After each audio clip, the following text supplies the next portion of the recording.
Hello guys, welcome to my channel again.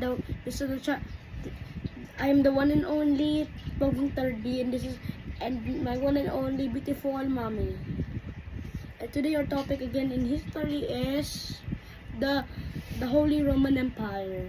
But what was the Holy Roman Empire? The Holy Roman Empire was a nation of the medieval times, which was formed in 962 AD.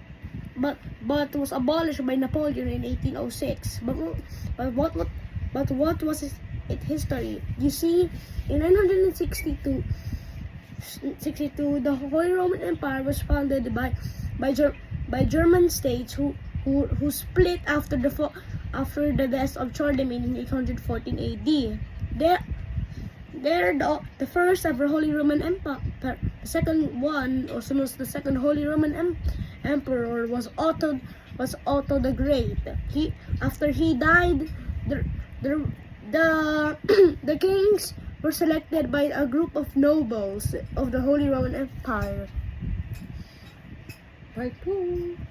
The part 2 will come Later. later or tomorrow. Bye for now. Bye bye.